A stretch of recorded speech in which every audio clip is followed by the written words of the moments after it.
16 जनवरी से दुनिया का सबसे बड़ा टीकाकरण कार्यक्रम भारत में होगा शुरू। पहले दौर में 3 करोड़ फ्रंटलाइन वर्कर्स और स्वास्थ्य कर्मचारियों को लगेगी वैक्सीन। राजधानी दिल्ली में बर्ड फ्लू की आशंका के बाद दिल्ली सरकार ने राज्य की गाजीपुर मंडी को 10 दिनों के लिए किया बंद। दूसरे राज्यों से जिंदा पक्षी लाने पर भी लगी रोक। इंडोनेशिया की राजधानी जकार्ता से उड़ान भरने के 4 मिनट बाद ही एक हवाई जहाज हुआ लापता। श्री विजया एयर की फ्लाइट में 59 यात्री सवार। अभी तक फ्लाइट की लोकेशन के बारे में जानकारी नहीं। भारतीय सीमा में दाखिल होने के चलते लद्दाख की पैंगोंग त्सो झील के दक्षिणी क्षेत्र से भारतीय सेना ने एक चीनी सैनिक को लिया हिरासत में। कृषि कानूनों के खिलाफ 15 जनवरी को देश भर के सभी राजभवनों के बाहर कांग्रेस करेगी विरोध प्रदर्शन।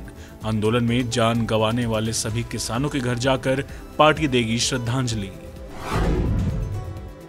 महाराष्ट्र में भंडारा जिले के एक अस्पताल में आग लगने से 10 नवजात बच्चों की मौत। न्यूबॉर्न केयर यूनिट में लगी आग। शॉर्ट सर्किट होने का संदेह। चुनाव नतीजों का विरोध कर रहे अमेरिकी राष्ट्रपति डोनाल्ड ट्रंप जो बाइडेन के शपथ ग्रहण समारोह में नहीं होंगे शामिल। 20 जनवरी को भारतीय मूल की उपराष्ट्रपति कमला हैरिस के साथ राष्ट्रपति पद की शपथ लेंगे जो बाइडेन। कैपिटल हिल में हुई हिंसा को लेकर राष्ट्रपति ट्रंप की मुश्किलें बढ़ी। डेमोक्रेट्स ने की महाभियोग लाने की तैयारी। सोमवार को प्रतिनिधि सभा में आ सकता है प्रस्ताव। और केरल, मध्य प्रदेश, हिमाचल प्रदेश और राजस्थान के बाद हरियाणा और गुजरात में भी बर्ड फ्लू की पुष्टि। हरियाणा के पंचकुला के 5 पोल्ट्री फार्म की 1.66 लाख मुर्गियों को मारने का फैसला।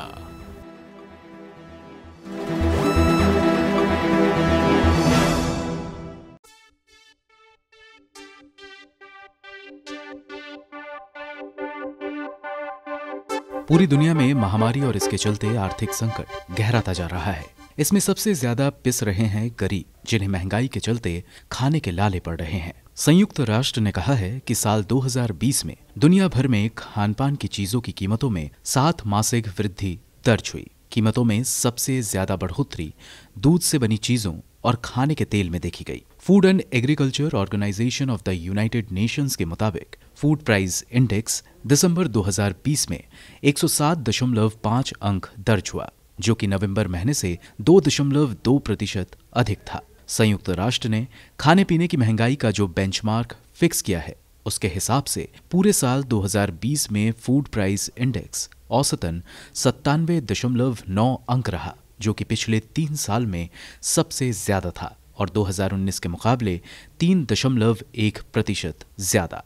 संयुक्त राष्ट्र के मुताबिक साल 2020 में अनाज की कीमतें पूरे साल 2019 के स्तर से 6.6% ज्यादा रही। उत्तर और दक्षिण अमेरिका के साथ साथ रूस में भी फसलों को लेकर बड़ी अनिश्चितता के चलते दिसंबर महीने में गेहूं, मक्का और चावल के निर्यात मूल्य में भी तेजी दर्ज हुई। मसलन सालाना आधार पर चावल निर्यात मूल्य 2019 की तुलना में 2020 में 8.6% अधिक था, जबकि मक्का और गेहूं के लिए क्रमशः 7.6% और 5.6% अधिक थे।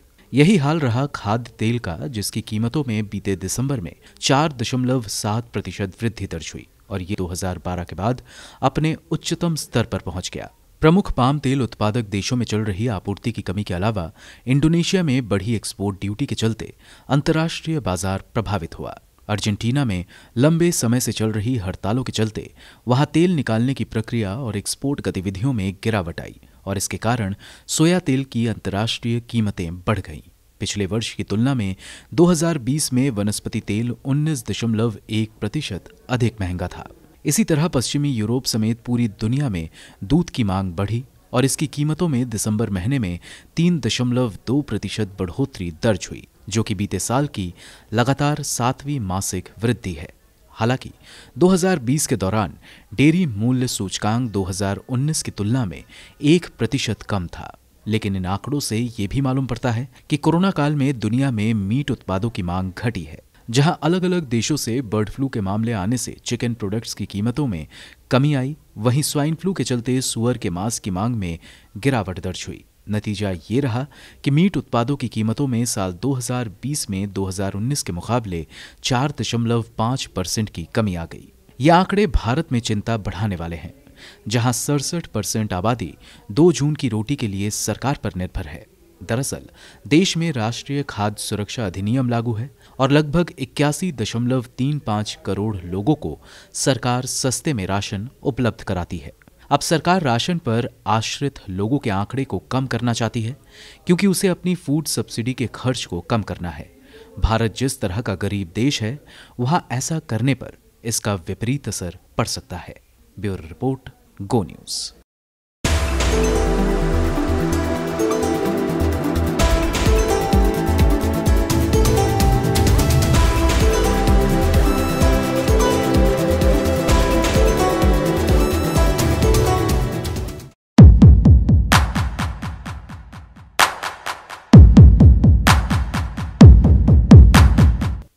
प्रधानमंत्री नरेंद्र मोदी ने 9 जनवरी को वीडियो कॉन्फ्रेंसिंग के माध्यम से 16वें प्रवासी भारतीय दिवस सम्मेलन को संबोधित किया।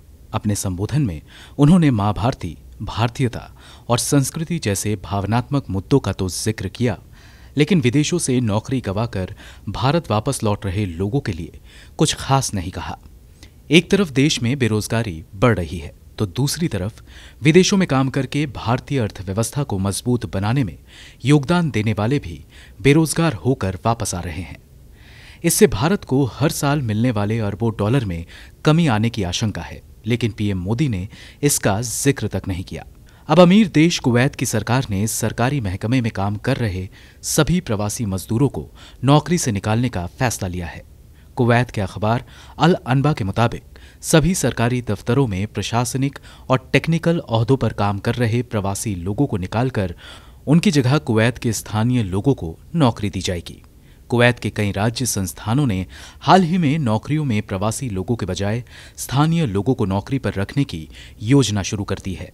दरअसल कुवैत अपने यहाँ काम करने वाले प्रवासी कामगारों की तादाद 50% तक घटाने का प्रयास कर रहा है।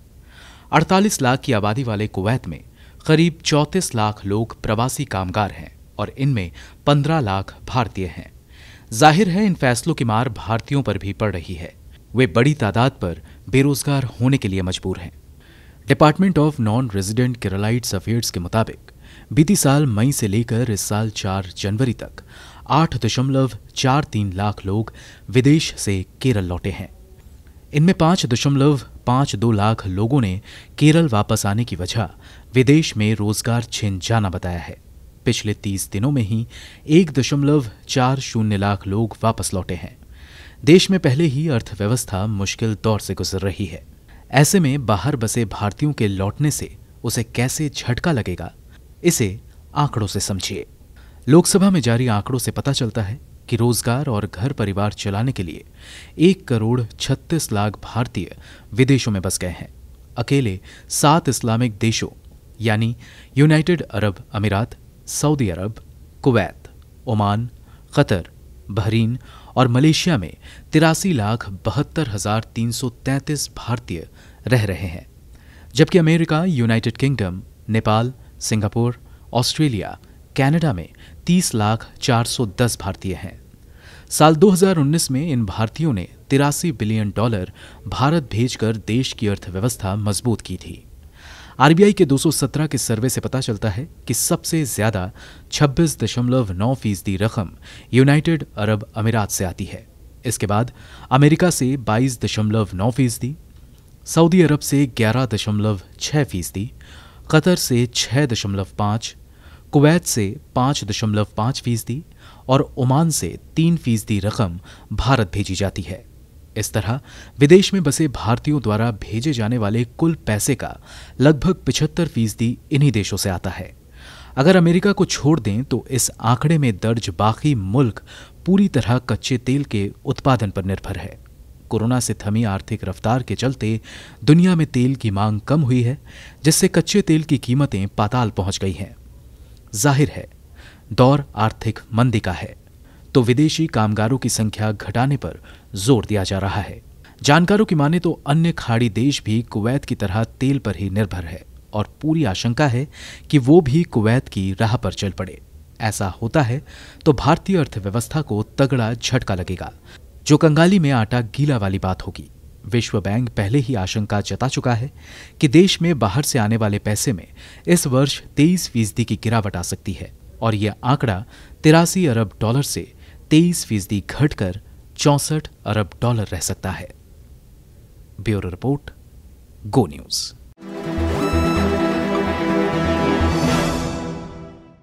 भारतीय युवक कांग्रेस ने आज एक कैंपेन लॉन्च किया है जिसका नाम रखा है एक मुट्ठी मिट्टी शहीदों के नाम। दरअसल ये कृषि कानून से जुड़ा हुआ है और इसमें जो पिछले 45 दिनों में 60 से ज़्यादा जो किसान हैं वो या तो शहीद हुए हैं या उनकी मौत हुई है या आत्महत्या उन्होंने कर लिया है इन कानूनों के विरोध में। इसको लेकर यूथ कांग्रेस ने आज एक कार्यक्रम की शुरुआत की। हमारे साथ अध्यक्ष हैं वीवी श्रीनिवास जी। एक मुट्ठी मिट्टी शहीदों के नाम, किस तरह से इसको प्रायोजित करेंगे, क्या है पूरा? भारतीय युवा कांग्रेस द्वारा जो इस देश का अन्नदाता जो लगभग 70 लोग दम छोड़ चुका है और शहीद हो चुका है, उनके नाम पे सारे कश्मीर से कन्याकुमारी जाएंगे हम लोग। वहाँ से सारे जिले से जो मिट्टी लाएंगे, जो शहीद हुआ है जो किसान है उनका भी गांव से जाके मिट्टी लेके आएंगे और उसी से नक्शा बनाएंगे।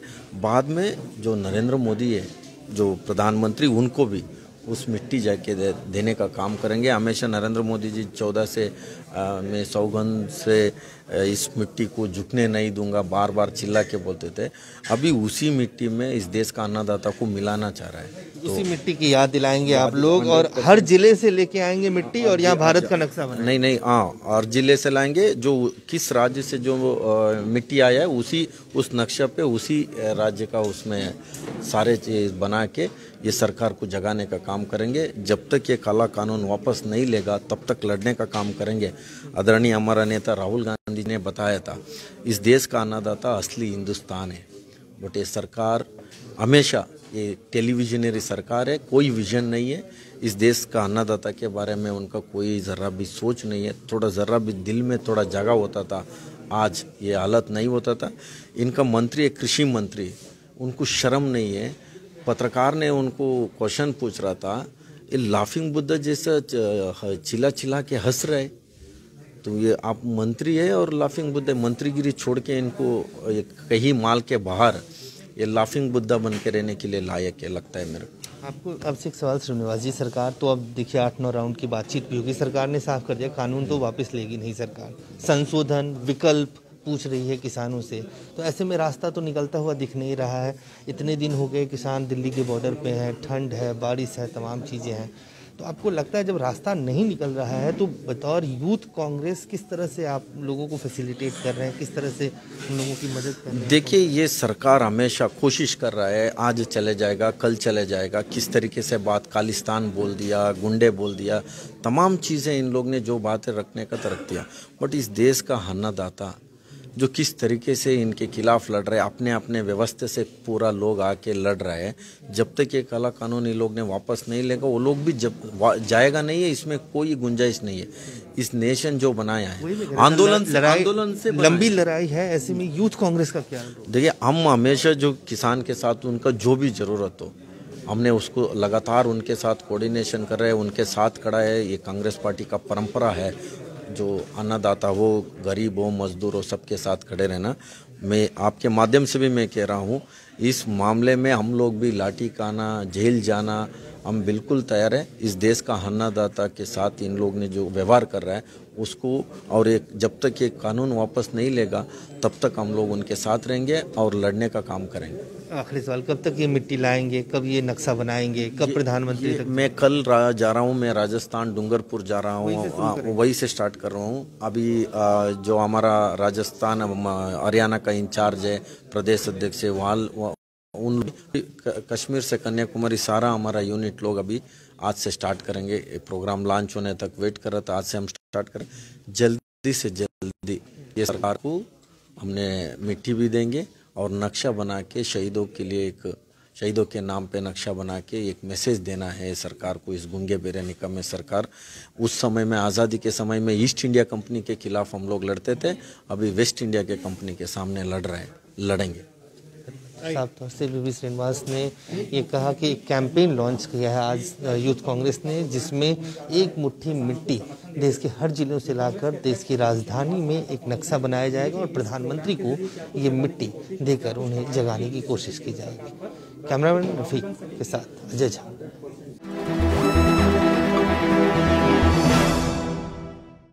कृषि कानून के विरोध में और किसानों के साथ सॉलिडेरिटी दिखाने के लिए कांग्रेस पार्टी 15 जनवरी को देश भर में एक व्यापक आंदोलन छेड़ने जा रही है और इस आंदोलन का नाम दिया गया है किसान अधिकार दिवस। आज कांग्रेस के संगठन महासचिव केसी वेणुगोपाल के साथ कांग्रेस के सभी महासचिवों और प्रभारियों की बैठक हुई और उसके बाद ये फैसला हुआ कि 15 जनवरी को देश के सभी राज्यों की राजधानी में कांग्रेस पार्टी पहले धरना और प्रदर्शन करेगी और उसके बाद राजभवन तक मार्च निकाला जाएगा।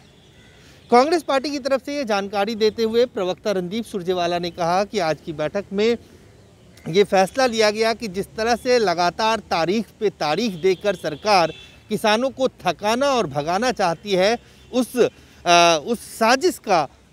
साजिश का खुलासा किया जाएगा, उसकी पोल खोली जाएगी और किसानों के साथ एक सॉलिडेरिटी दिखाने के लिए कांग्रेस पार्टी ने अपनी तरफ से ये फैसला लिया है कि वो 15 जनवरी को देश भर में एक व्यापक जन आंदोलन करेगी और उस जन आंदोलन के जरिए किसानों के मांगों का समर्थन किया जाएगा।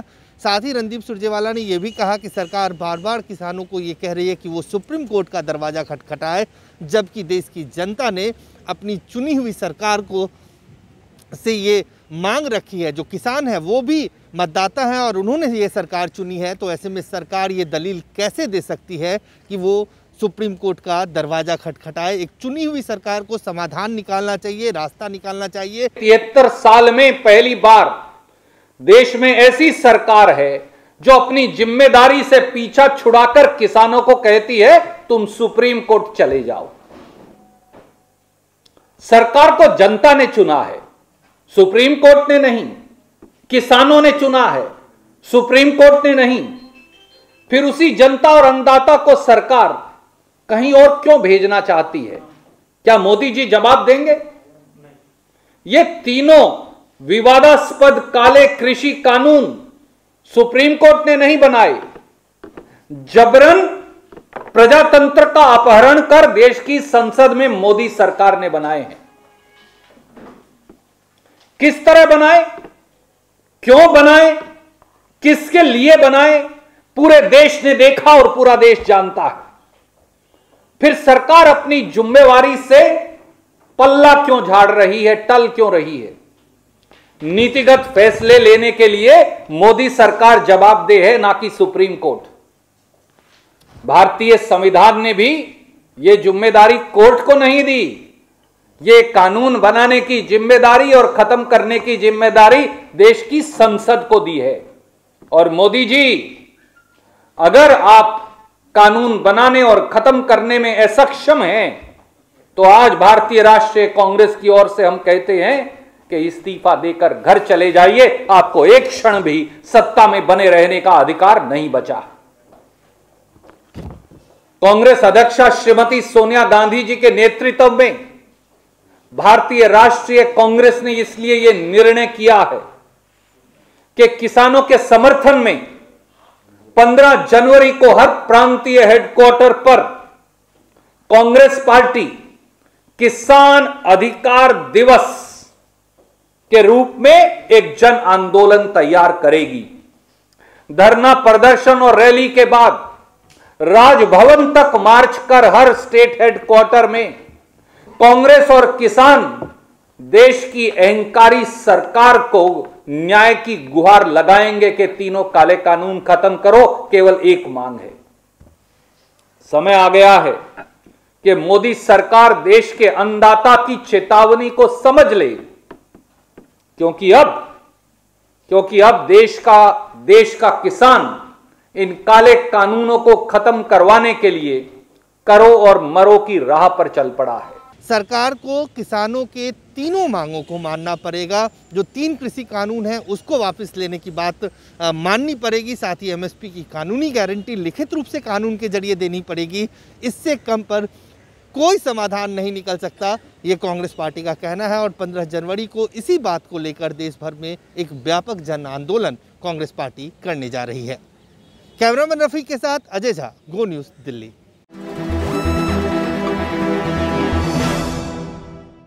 नए कृषि कानूनों के खिलाफ किसान देश भर के एक हो रहे हैं और यहाँ पे किसानों के समर्थन में जम्मू कश्मीर से भी किसान आए हैं। जब धारा 370 हटाई गई थी 2019 में, उस वर्ष किसानों को काफ़ी नुकसान हुआ था जब कश्मीर में लॉकडाउन लगा था। उसके साथ ही उस साल भारी बर्फ़बारी भी हुई थी और जो सेब की फसलें थी वो काफ़ी डैमेज हुई थी। अभी 2021 में की शुरुआत है, कृषि कानूनों के खिलाफ विरोध प्रदर्शन भी चल रहे हैं, लेकिन जम्मू कश्मीर में किसानों की क्या हालत है। हमारे साथ हैं तनवीर अहमद दार, जो कि राष्ट्रीय किसान मजदूर महासंघ से हैं। आज की तारीख में कश्मीर में किसानों की क्या स्थिति है? देखिए, किसान पिछले कुछ दहाइयों से पिटता आ रहा है जम्मू कश्मीर का। खुसूसन मैं यहाँ भी अपने संगठन में ये बातें करता हूँ, या आज की डेट में हमारी मीटिंगें होती वहाँ भी मैं ये बात करता हूँ कि जितना परेशान और पीड़ित जम्मू कश्मीर का किसान है, मेरे ख्याल से हमारे देश में और किसी राज्य का किसान इतना परेशान नहीं है। इसकी खासी वजह है ये है कि एक तो पेस्टिसाइड्स का बड़ा इस्तेमाल करना पड़ता है, पेस्टिसाइड्स बढ़ चुकी हैं, इनपुट कॉस्ट बड़ा बढ़ चुका है, क्योंकि हम जो है हमारा मुख्य जो फसल हमारी है वो है हॉर्टिकल्चर, यानी सेब, अखरोट, नाशपाती, आलमंड्स निकलते हैं। ये चीज़ें हमारा दारोमदार जो है, हमारे स्टेट का दारोमदार जो है इन्हीं चीज़ों पर, हमारी खेती किसानी इन्हीं पर आधारित है। तो इसमें सबसे बड़ी प्रॉब्लम ये रही कि दवाइयों का इस्तेमाल ज़्यादा करना पड़ता है, पेस्टिसाइड्स का। जो आप अभी बात कर रहे थे कि कश्मीर का किसान कितना परेशान, किस वजह से परेशान है। 370 हटने के बाद आपको पता है वो 370 हटने की वजह से ही परेशान नहीं है, उससे पहले भी जो उस पर प्रॉब्लम्स क्रिएट करी गई हैं। जैसे कि आप रोड कनेक्टिविटी की बात करेंगे, आज जब हमारा पीक सीज़न रहता है, अक्टूबर से नवंबर का हमारा पीक सीज़न रहता है, सेब बाहर भेजने का, बाकी राज्यों में भेजने का जो हमारा सिलसिला शुरू हो जाता है, तो उसी दौरान हमारा रोड जो है जम्मू से श्रीनगर का जो नेशनल हाईवे वो बंद हो जाता है। 10 दिन 15 दिन हमारी गाड़ियाँ वहाँ सेब से लदी हुई गाड़ियाँ बंद पड़ी रहती हैं। तो ये भी एक कारण है हमारे किसान पीछे चले जाए, जम्मू कश्मीर का किसान तरक्की नहीं कर पाता है। दूसरा हो गया पेस्टिसाइड्स का, जो मैंने आपको बताया। और जो आज तक की डेट में कभी जो वहाँ की राज्य सरकार रही, मतलब स्टेट जो सरकार रही वहाँ की, उन्होंने किसान के हक में कभी कोई ऑर्डिनेंस नहीं लिया जिससे किसानों को कोई फ़ायदा हो। ये बताइए, फिर अभी यहाँ पे विरोध प्रदर्शन में आप लोग समर्थन करने के लिए आए हैं, क्या जम्मू कश्मीर में भी कहीं पे कुछ हुआ है? क्या वहाँ पे भी कोई प्रोटेस्ट वगैरह हो रहे हैं? जी, 1-2 प्रोटेस्ट हमने भी दर्ज कराए हैं, उधर पीसी भी ले लिया, प्रेस कॉन्फ्रेंस भी ले लिया हमने, ताकि हमारे जो किसान हैं, हमारे जम्मू कश्मीर के किसान हैं, उन तक भी बात पहुँचे कि 3 कानून है क्या, इससे हमारे क्या नुकसानात हो सकते हैं। वो बात मतलब 2-4 बार हम भी मीडिया के साथ बात करी, ताकि हमारे लोग भी जान जाएं कि इन तीनों कानूनों से हमें क्या नुकसान हो सकता है। ये जब थोड़ा सा हमें वक्फा लगा, 10-15 दिन का वक्फा लगा, उसके बाद आंदोलन शुरू होने के बाद 15 दिन के बाद हम यहाँ पहुँचे हैं। 15 दिन से आज हम भी अपने किसान लोगों के साथ, पूरे देश के किसानों के साथ, यानी कि कश्मीर का किसान भी बाकी देश के किसानों के साथ इन नए कृषि कानूनों के खिलाफ। बिल्कुल। देखिए, आप यहाँ मतलब जम्मू कश्मीर से लेकर कश्मीर से कन्याकुमारी तक के किसान जुड़ चुके हैं इस आंदोलन में। कई बातें आ रही थी पहले जब आंदोलन शुरू हो गया, किसी ने माओवादी का नाम दिया या आतंकी का नाम दिया, किसी ने ये खालिस्तानी नाम दिया। ये चीज़ें जो है मेरे ख्याल से बिल्कुल तकलीफ देने वाली बातें हैं और सरकार को ये बातें नहीं करनी चाहिए थी कभी भी, क्योंकि पूरा देश जुड़ चुका है। पूरे ना इसमें जात पात का मसला है कि देखिए, किसान का कोई धर्म दीन नहीं रहता, वो खाली किसान होता है, चाहे वो कन्याकुमारी से हो, कश्मीर से हो, हरियाणा से हो, पंजाब से हो, कहीं से भी वो किसान ही रहता है। अब यहाँ से ये बातें उठी कि भाई आज फॉर एग्जांपल मैं आप कश्मीर से आ गया, मैं 15 दिन से कश्मीर ये लगा हुआ हूँ इस आंदोलन में, तो कल से ये बात फिर बाहर आ जाएगी कि कश्मीर से अब आतंकी जुड़ चुके हैं इसमें। जैसे आप माओवादियों का नाम ले रहे हैं, जैसे आप ये पंजाब से खालिस्तान का नाम ले रहे हैं। अब बात को समझने की ज़रूरत है, आपके माध्यम से सभी ये हम सरकार तक बात पहुंचाना चाहते हैं। देखिए, आप उन बच्चों को जो आज यूथ बैठा है हमारे धरने पर, कहीं भी आप देखेंगे, पूरा हरियाणा नहीं, पूरे कश्मीर से भी जो आए हैं वो भी यूथ हैं, चाहे वो कहीं किसी भी राज्य से आए हों, किसी भी स्टेट से आए, वो यूथ बैठा है वहाँ।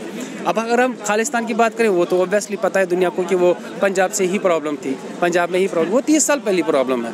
जो आज वहाँ पर यूथ बैठा है वो 20 साल, 21 साल, 22 साल का है, उसे तो वो कॉन्सेप्ट ही दिमाग में नहीं है। आप क्या जताना चाहते हैं, आप क्या दिखाना चाहते हो फिर? क्या आज उन्हें मतलब वो फिर से उन्हें आप ये मतलब कहीं से सर्टिफिकेट लानी पड़ेगी? नहीं, एक तो मैं न माओवादी या आतंकवादी या कुछ नहीं हूँ, खालिस्तानी नहीं हूँ, मैं एक हिंदुस्तानी हूँ। क्या उनके लिए भी देखिए ये चीज़ें आप आंदोलन को ख़त्म करने के लिए नहीं, मेरे ख्याल से अगर ऐसे ही चला तो देश खतरे में आ सकता है। इन बातों से देश खतरे में आ सकता है। अब खालिस्तानी ये नाम दे करके या मुट्ठी भर लोग पंजाब से बैठे हैं, हरियाणा से बैठे, ये कौन सी बात होगी? जिससे तकलीफ होगी वो रोड पर बैठेगा ही। जिस आज तक किसानों ने बहुत सहा ना, देश भर के किसानों ने बहुत, जो भी कानून आप लाते हैं वो किसान के खिलाफ ही हो जाता है। अब ये बात मोदी जी के या कोई भी हमारे जो सरकार चलाने वाले हैं उनको एक बार सोचना चाहिए। शाम को जब उनका टेबल सजता है, खाने का जब टेबल सजता है, एक बार उन्हें ये भी देखना चाहिए ना, जो रोटी आई, जो मेरे इसमें रोटी आई है, मेरी प्लेट में जो रोटी है, कहीं वो किसान भी वही इसी धरना में रात को इस ठंड में, मतलब इस ठठरती ठंड में तो नहीं बैठा होगा। एक बार उन्हें भी सोचना चाहिए ना, देश अपना है, लोग अपने हैं, किसान अपना है। तो जहाँ पे देश भर में सब अलग अलग राज्यों से किसान आ रहे हैं यहाँ पे कृषि कानूनों के खिलाफ, जम्मू कश्मीर के किसान भी इसके साथ में जुड़े हुए हैं। और यहाँ पे हमें तनवीर अहमददार ने जैसा बताया कि किसानों की समस्या हमेशा से थी और अभी और बढ़ती नज़र आ रही है और सरकार को किसानों की तरफ ध्यान देना चाहिए। और साथ ही जो खाना सरकार के भी लोग खाते हैं, मंत्री भी खाते हैं, उन्हें ये सोचना चाहिए कि जो रोटी उनके थाली में आई है शायद वो किसान भी फ़िलहाल बाहर ठंड में बैठा हुआ है। अंजलि ओझा, गो न्यूज़।